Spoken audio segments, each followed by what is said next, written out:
അസ്സലാമു അലൈക്കും വറഹ്മത്തുള്ളാഹി വബറകാതുഹു. സോഷ്യൽ മീഡിയ തുറന്നാൽ ഇന്ന് സൂഫിപ്പാട്ടുകളുടെ തരംഗമാണ്. സൂഫിപ്പാട്ടുകൾ പലതിലും സൂപ്പിപ്പാട്ടാകുന്നുണ്ടോ എന്നൊരു സംശയമുണ്ട്. അതുകൊണ്ടാണ് ഞാൻ ഈ ഒരു വീഡിയോയിൽ വരുവാൻ കാരണം. ഞാൻ നിങ്ങൾക്ക് രണ്ട് മൂന്ന് പാട്ടുകൾ കേൾപ്പിക്കാം. അതിനുശേഷം ഇൻഷാ അല്ലാഹ് ബാക്കി പറയാം. എന്ത് സ്വർഗം, എന്ത് നരകം, എന്ത് ദുനിയാവ്, അവൻ്റെ നൂറല്ലാതെ ആ ലിഖ അല്ലാതെ. സ്വർഗം സുഖമാണെന്നറിയാം, നരകം അതാപെന്നറിയാം.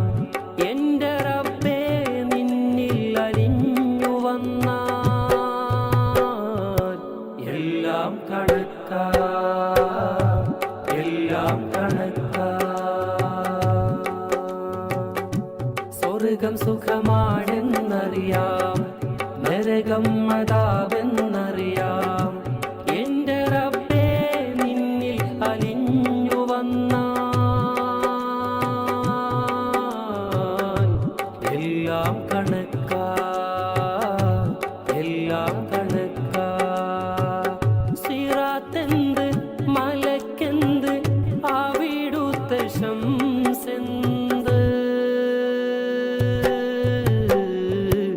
എല്ലാം കണക്കാ, എല്ലാം കണക്കാ, എല്ലാം കണക്കാ.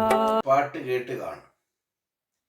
എന്താണ് ഈ പാട്ടിൽ ഇവർ ലക്ഷ്യമാക്കുന്നത് എന്ന് ഒരു ഐഡിയയും ഇല്ല.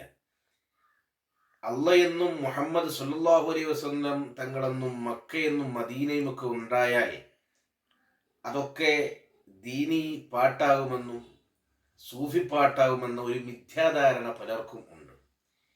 യഥാർത്ഥത്തിൽ ഇത് വളരെ സൂക്ഷ്മതയോടെ കൈകാര്യം ചെയ്യേണ്ട ഒരു മേഖലയാണ്. അത് ശ്രദ്ധിക്കുന്നില്ല. ഏറ്റവും വലിയ സങ്കടമായ കാര്യമെന്ന് പറഞ്ഞാൽ ഇതിനെയൊക്കെ പിന്തുണച്ച് താലോലിച്ച് കുറേ തലേക്കെട്ടുധാരികളായ മുസ്ലിയാക്കന്മാർ ഇതിൻ്റെ പിന്നിൽ ഉണ്ട് എന്നുള്ളതാണ് ഏറ്റവും വലിയ അത്ഭുതകരമായ കാര്യം. നിങ്ങൾ ഒരാൾ ഇത്തരമുള്ള ഒരു സൂഫി പാട്ടിനെ ന്യായീകരിക്കുന്നത് നിങ്ങളൊന്ന് കേൾക്കുക. പ്രശ്നത്തിൽ ആ ഒരു സോങ്, അതായത് ഭ്രാന്തായാൽ എന്ത് സുഖം എന്ന് പറയുന്ന ആ ഒരു പാട്ടിനെ കുറിച്ച് വിമർശിച്ചിട്ട് ഒരു വീഡിയോ ചെയ്തിട്ടുണ്ടായിരുന്നു. ഒരു കളിയാക്കുന്ന രീതിയിൽ ഒരു വീഡിയോ ചെയ്തിട്ടുണ്ടായിരുന്നു. അപ്പോൾ ഞാൻ അതിനെ ഇതാക്കിയിട്ട് ഒരു വീഡിയോ ചെയ്തു ഇന്നലെ. അപ്പോൾ ആ വീഡിയോ കുറേ ആൾക്കാർ കണ്ടിട്ടുണ്ട്. നല്ല രീതിയിൽ ഏറ്റെടുക്കുകയും നല്ല രീതിയിൽ സപ്പോർട്ട് ചെയ്യുകയും ഒക്കെ ചെയ്തിട്ടുണ്ട്. അപ്പോൾ അതിൽ കുറേ ആൾക്കാർ കമൻറ്റൊക്കെ ചെയ്തിട്ടുണ്ട്. എന്താണെന്ന് വെച്ചാൽ ഈ പാട്ട് പാടിയത് ലിറാർ അല്ല എന്ന്. അപ്പോൾ ഓക്കെ, ആ ഒരു പാട്ട് പാടിയ ആൾ ലിറാർ അല്ല, പക്ഷേ ആ ഒരു പാട്ട് നല്ല രീതിയിൽ എല്ലാ ജനങ്ങളിലേക്കും എത്തിയത് ലിറാർ മുഖേനയാണ്. മറ്റേ ജാബിർ സുലൈം എന്ന് പറയുന്ന അദ്ദേഹമാണ് ഈ ഒരു പാട്ട് എഴുതിയതും പാടിയതും. അതൊക്കെ നമുക്ക് കാണാൻ വേണ്ടി കഴിയുന്നുണ്ട്.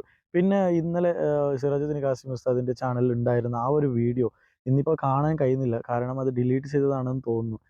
അപ്പോൾ ആ ഒരു വീഡിയോ ഡിലീറ്റ് ചെയ്തപ്പോൾ അതിനെക്കുറിച്ച് നമ്മൾ വേണ്ടതരം പറയുന്നതും അല്ലെങ്കിൽ വിമർശിക്കുന്നതും ഒന്നും ചെയ്യാൻ പാടില്ല എന്ന് പറയാൻ വേണ്ടി മാത്രമാണ്. കാരണം ഇന്നലെ വീഡിയോ ചെയ്ത് ഞാൻ ഇറക്കിയപ്പോൾ ആ വീഡിയോ ആ ഒരു ചാനലിൽ ഉണ്ടായിരുന്നു.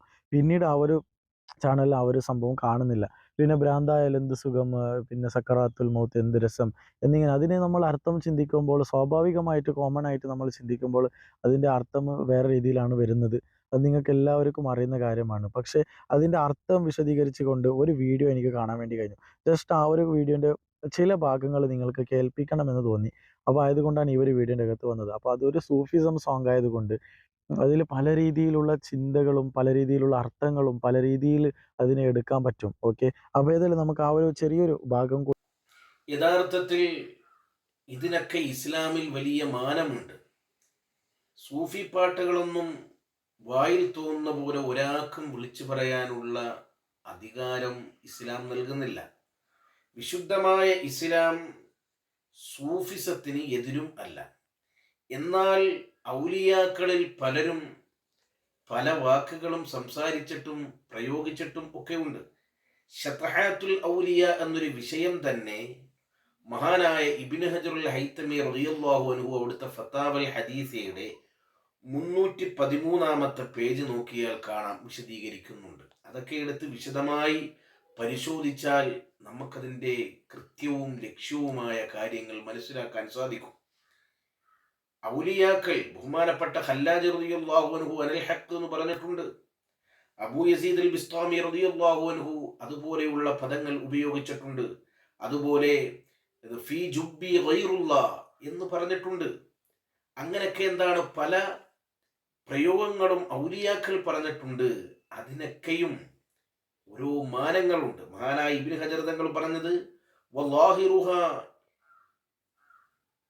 ഇന്തിഖാദുൻ വബാത്തിനുഹാ ഹഖ്ഖുൻ.